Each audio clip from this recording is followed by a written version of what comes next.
tudo bem com você? Olha eu aqui novamente, professora Vanessa. O meu sinal na comunidade surda é... Muito bem-vindo ao projeto Aprender Além da Escola, um projeto do Centro de Mídias e Tecnologias Educacionais da CEMED. Hoje iremos estudar sobre o ar e a sua composição. Então vamos lá para a nossa hora de aprender?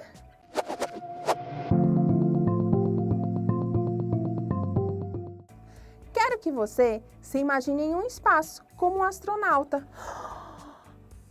Olha lá nosso amigo astronauta se movimentando. Olhem só a Terra! Se nós olharmos a Terra de cima para baixo, a primeira camada que veremos é da atmosfera. A atmosfera terrestre é uma camada de gases que envolve a Terra, com cerca de 800 km de altitude. Isso significa que são 800 quilômetros contados a partir do nível do mar até aqui, no espaço sideral. Essa atmosfera terrestre protege a vida na Terra, absorvendo a radiação ultravioleta solar, aquecendo a superfície por meio da retenção de calor e reduzindo os extremos de temperatura entre o dia e a noite. Ela é composta principalmente por gases. O gás que está em maior quantidade é o gás nitrogênio.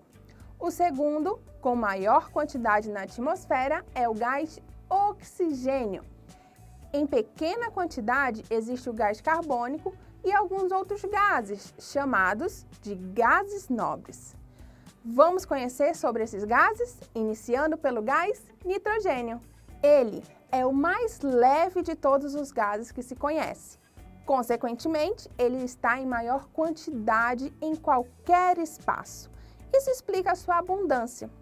Os seres humanos, bem como os demais animais, não conseguem utilizar o gás nitrogênio diretamente do ar, mas eles precisam do nitrogênio para o bom funcionamento do seu corpo. Como será que eles obtêm o nitrogênio, então? Eles conseguem graças à ingestão de plantas e algas, seja consumindo diretamente, como nesta imagem que a moça come melancia, ou através do consumo indireto, que é o consumo de animais que comem plantas e algas, como no consumo de churrasco de carne de boi. O boi consome plantas através do pasto e nós o consumimos no churrasco. Que delícia, hein? Assim, obtemos nitrogênio para o bom funcionamento do nosso corpo. As plantas e algas possuem esse papel porque conseguem obter nitrogênio através da transformação do gás nitrogênio em compostos de nitrogênio, graças a algumas bactérias. Perceba que nesta imagem os pontos representam compostos de nitrogênio. Essa transformação ocorre também através de relâmpagos, que deixam outros compostos de nitrogênio no solo. Além disso, as plantas obtêm nitrogênio através da decomposição de fezes e urina de animais. Decomposição é o processo de transformação da matéria orgânica, neste caso, fezes e urina, em minerais. Os nitrogênios não utilizados pelas plantas retornam à atmosfera. Vamos conhecer sobre o gás oxigênio agora? O gás oxigênio é indispensável à respiração. Na respiração existem dois processos. A inspiração, que é onde colocamos o ar para dentro do corpo, e a expiração, em que colocamos o ar para fora. Dentro do nosso corpo, o gás carbônico se junta a um açúcar, que é a glicose, e produz água, gás carbônico e a energia necessária à realização de todas as atividades do corpo. Quem produz esse oxigênio são as plantas e algas. Elas liberam esse gás oxigênio no ambiente. Quando as plantas e algas liberam o gás oxigênio, o mesmo é utilizado por outros seres vivos. Os seres vivos, por sua vez, liberam o gás carbônico. Este gás carbônico liberado é utilizado pelas plantas ou algas para a produção de gás oxigênio. Dessa maneira, fecha-se um ciclo chamado ciclo do oxigênio. O gás carbônico, além de ser utilizado por plantas e algas, é um dos principais componentes que geram o efeito estufa. Você sabe o que é efeito estufa? Efeito estufa é um efeito de manutenção de temperatura do planeta Terra. Isso acontece porque os raios solares chegam à Terra. Uma parte é dissipada por ação das nuvens e uma outra parte entra, como nessa figura. Observe os raios solares saindo do Sol em direção ao planeta Terra. Alguns raios solares entram. São os raios solares representados pelas setas. Outros raios solares vão embora, ou seja, são dissipados por ação das nuvens. As setas saindo do planeta Terra indicam exatamente isso. Os raios solares que entram na Terra chegam à parte superior da Terra, a crosta terrestre, e são absorvidos e liberados na forma de raios ultravioletas.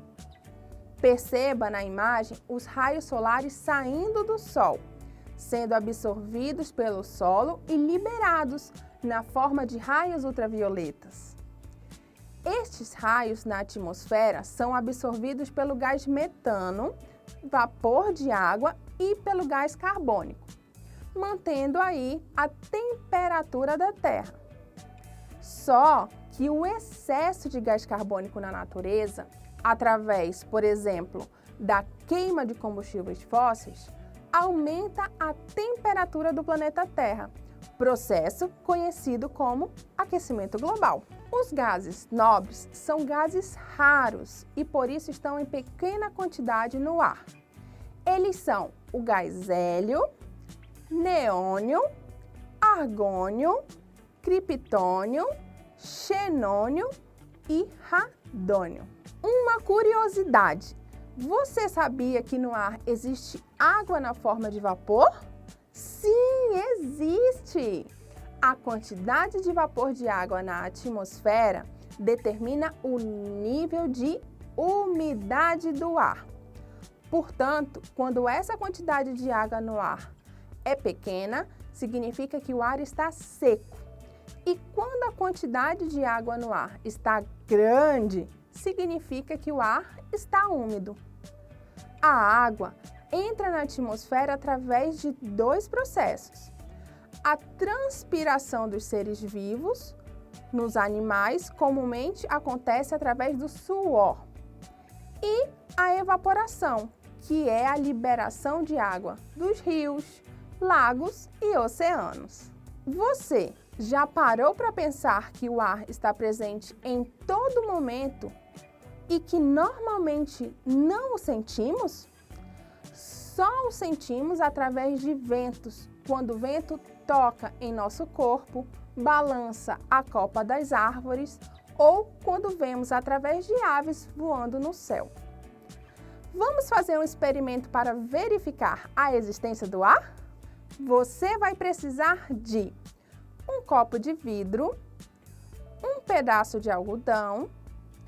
Este algodão tem que ser o suficiente para cobrir todo o fundo do copo, hein? E uma bacia de tamanho médio preenchida com água. Mas atenção, a altura da água tem que ser maior que a altura do copo que você vai utilizar nesse experimento. Vamos aos passos? Primeiro, coloque o algodão no fundo do copo. Aperte bem para o algodão não cair quando for virado de ponta cabeça. Segundo passo, afunde o copo no meio da bacia. O copo deve estar invertido, virado de ponta cabeça. Terceiro passo, retire o copo e veja como está o algodão. Você vai observar que a água não entrará no copo e o algodão não ficará molhado. Isso acontece porque o algodão ficará em contato com o ar, já que o ar ficará aprisionado dentro do copo. Agora vamos ao quarto passo. Coloque novamente o copo na bacia com água. Dessa vez, coloque o copo inclinado, assim como nessa imagem. Quinto passo, retire o copo e perceba que o algodão estará molhado. Isso acontecerá porque o ar não fica aprisionado dentro do copo. Você gostou desse experimento? Eu adorei! Ficou muito mais fácil aprender sobre a existência do ar, não é mesmo? A atmosfera terrestre é uma camada de gases que envolve a Terra, com cerca de 800 km de altitude. Isso significa que são 800 quilômetros contados a partir do nível do mar até o espaço sideral. A atmosfera possui diversas camadas. Não existe uma divisão única dessas camadas, pois os pesquisadores podem usar diferentes características do ar para dividi-lo. A classificação que ensinarei hoje a você leva em consideração a temperatura. Observe aí na imagem. A primeira camada, a que está em contato com a superfície da Terra, é a troposfera. Ela é seguida pela estratosfera e mesosfera, onde cessam a maioria dos cometas. Termosfera é a camada onde ocorrem a aurora boreal e a aurora austral. Por fim, exosfera, que juntamente com termosfera é onde ficam os satélites artificiais. Não existem limites precisos entre as camadas da atmosfera. Elas foram criadas apenas para facilitar o estudo da atmosfera. Vamos conhecer cada camada da atmosfera? Vamos iniciar pela troposfera. Como foi anteriormente falado, a troposfera é a primeira camada da atmosfera. Ela fica próxima à superfície terrestre e tem até 15 km de altitude. É nela que ocorrem fenômenos que geram variações no tempo, como a formação de chuva e de neve, por exemplo. Por isso, esta camada é chamada de troposfera, pois tropo significa movimento. A troposfera possui 90% de todo o gás da atmosfera e é a camada mais densa dentre todas as camadas. Mas o que isso quer dizer? Bem, a densidade é a quantidade de massa em um determinado volume, ou seja, um grau de concentração de alguma coisa em um determinado espaço. No caso das camadas da atmosfera, vamos imaginar um espaço. Esse quadrado pontilhado aí seria o espaço. O mesmo espaço na troposfera e na estratosfera. No quadrado da troposfera, existem mais moléculas que no quadrado da estratosfera. Por isso, dizemos que a troposfera é a camada mais densa dentre todas as camadas, pois há uma grande quantidade de gás em determinado espaço. Quando comparamos com outras camadas, essa quantidade de gás é bem menor no mesmo espaço. Você pode estar pensando o porquê de a troposfera ser a camada mais densa, não é mesmo? Isso acontece por causa da força da gravidade, dentre outros fatores. A força da gravidade é uma força fundamental da natureza, responsável por atrair corpos físicos, puxando-os para o centro da Terra. Graças à força da gravidade que nós conseguimos ficar em pé e caminhar. Veja esse vídeo comparativo de dois homens saltando. O homem da esquerda está sob a força da gravidade, enquanto o homem da direita não está sob a força da gravidade. Perceba que o homem da esquerda logo chega ao chão e fica de pé. Isso só acontece graças à força da gravidade. Já o homem da direita salta e demora até que consiga pisar novamente no solo. Sem a força da gravidade, não seria possível manter vapor d'água e as moléculas de gases na atmosfera. Eles seriam ejetados para o espaço. Por isso, ela é fundamental para a vida na Terra, já que o oxigênio é necessário para a respiração dos animais, o gás carbônico é fundamental para a fotossíntese, o nitrogênio é fundamental para vegetais de forma em geral e vapor de água é fundamental para todo tipo de vida. Sem eles, o nosso planeta ficaria sem vida. O resultado de tudo isso é que quanto mais próximo da superfície terrestre, maior a força da gravidade. Logo, quanto mais longe da superfície terrestre, menor a gravidade.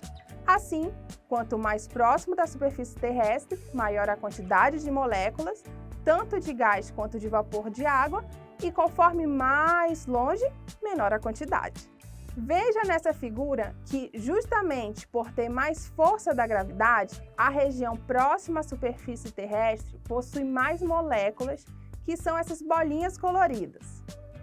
Veja que quanto mais longe da superfície terrestre, menor a quantidade de moléculas, devido a uma menor ação da força da gravidade. Essa é a razão da troposfera ser mais densa.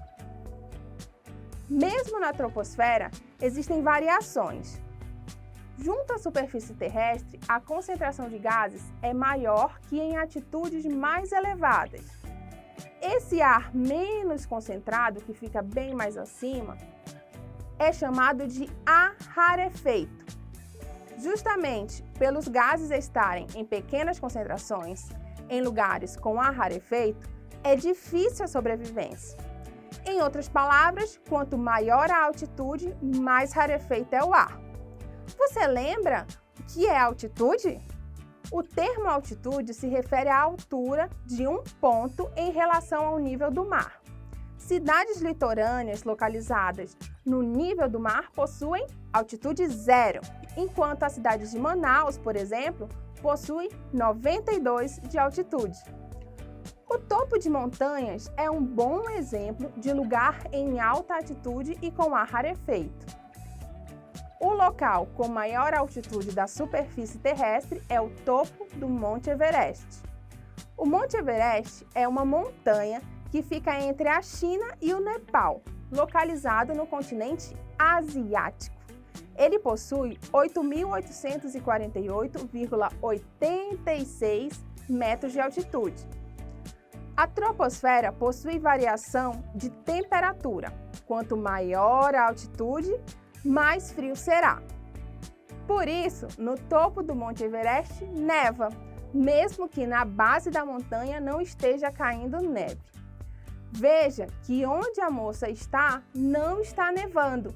Porém, mais acima, veja que tem neve em branco no topo das montanhas.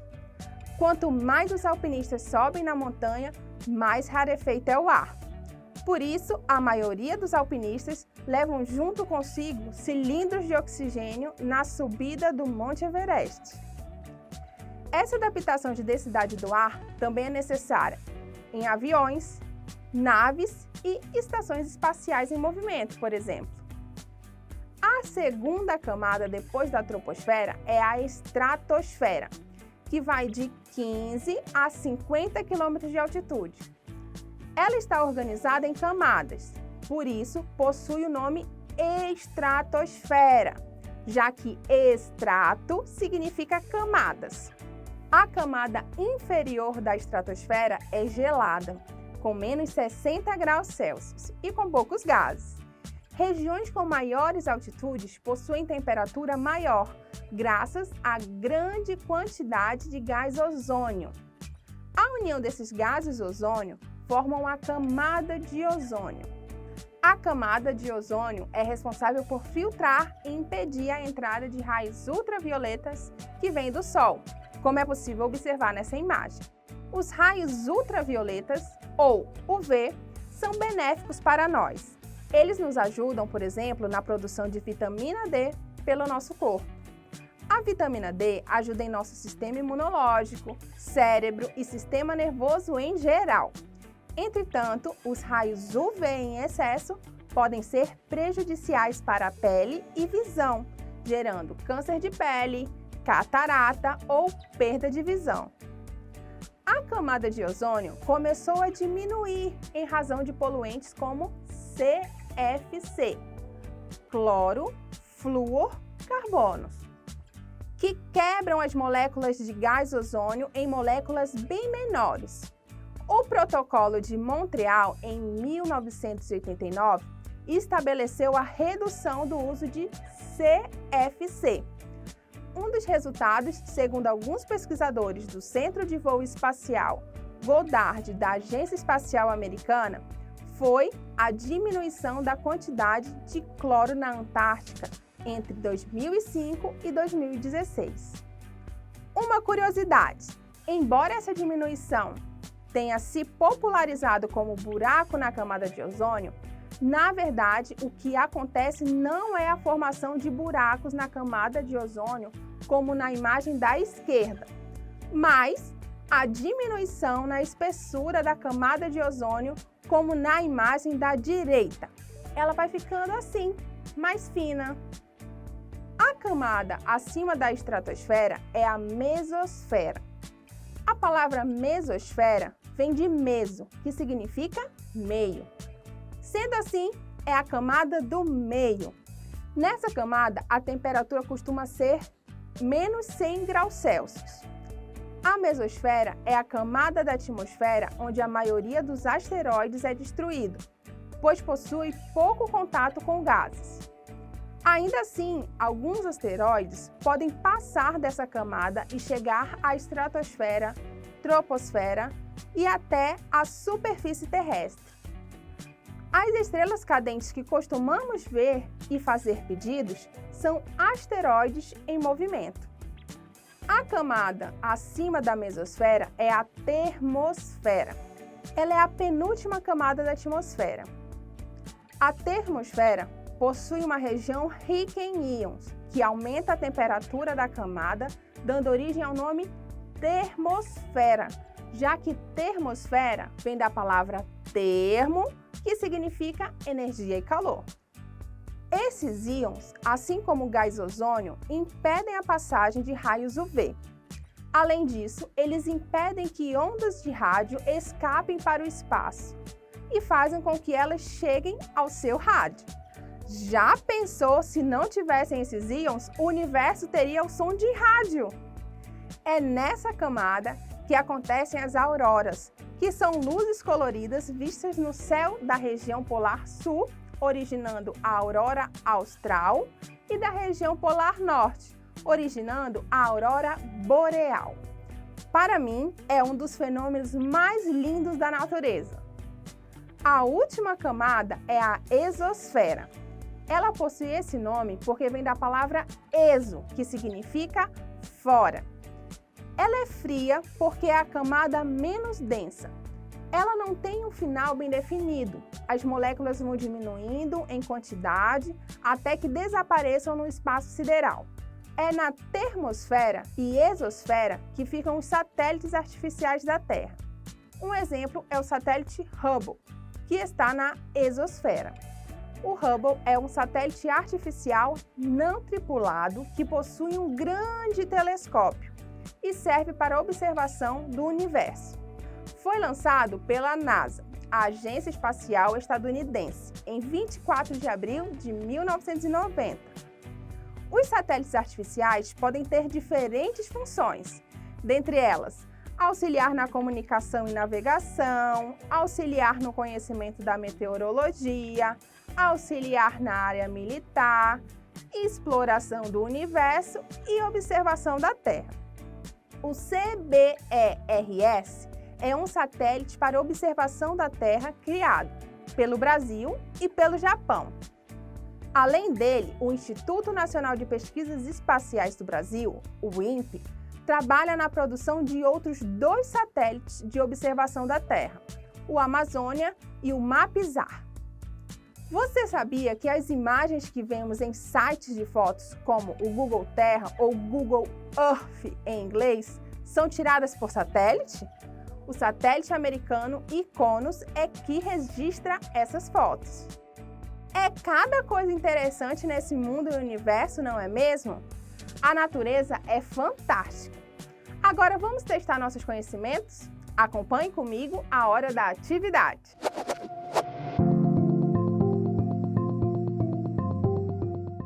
Atividade 1. Analise a seguinte situação. Coloca-se um barquinho de cortiça flutuando na água e sobre ele é emborcado um frasco aberto, conduzindo-o lentamente até o fundo. Ao chegar ao fundo, o barquinho continua sobre a água e flutuando.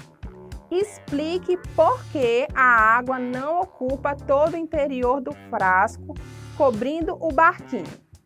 Então, como é essa questão? O que ele está querendo exatamente? Você tem um pote com a água e dentro desse pote você tem um barquinho que é capaz de flutuar. Você vai colocar um outro pote em cima do barquinho, pode até ser um copo. Quando você coloca esse copo e afunda, o barco continua como se estivesse navegando. O que ele quer saber é por que quando você coloca esse pote, a água não ocupa todo o interior do frasco. O que você acha? Qual a resposta?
Então, a água não vai ocupar todo esse frasco porque tem ar dentro dele. Ao modo em que você coloca o copo, a camada de água vai para baixo e o ar que está entre o barco e o copo, ele continua. Por isso, a água não invade o interior do copo. Atividade 2. Marque a alternativa correspondente à camada da atmosfera em que fenômenos meteorológicos como chuvas e neve acontecem. Você tem então 4 alternativas. Letra A, troposfera, B, estratosfera, C, mesosfera ou D, termosfera. Qual alternativa é correta?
É a letra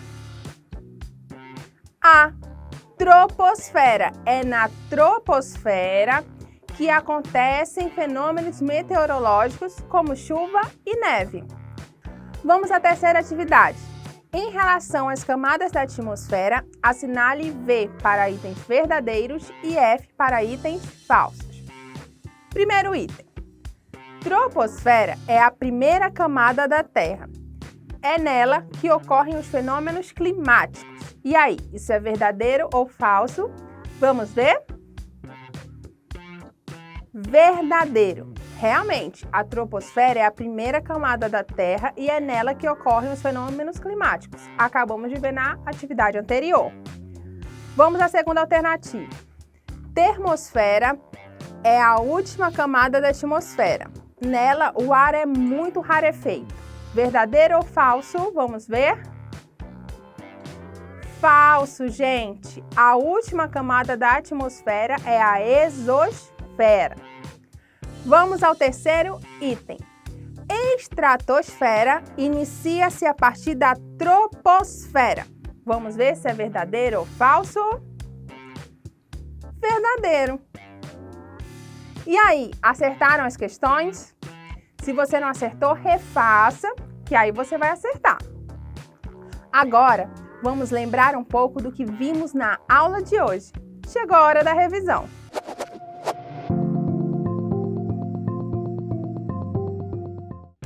Hoje, conhecemos sobre as camadas que formam a atmosfera. A partir da superfície terrestre, a atmosfera é formada pela troposfera, estratosfera, mesosfera, termosfera e exosfera. Conhecemos as características de cada camada. Vimos também que quanto mais próximo da superfície terrestre, maior a quantidade de moléculas de gás e vapor de água. Isso ocorre graças à ação da força da gravidade, que vai sendo mais fraca conforme mais distante da superfície terrestre. Dessa maneira, é possível que moléculas essenciais para a vida, como gás oxigênio, gás carbônico e gás nitrogênio, estejam disponíveis na atmosfera. É muito bom aprender mais sobre o mundo em que vivemos, não é mesmo? Não esqueça que o conhecimento é a base do sucesso, hein? Então é isso.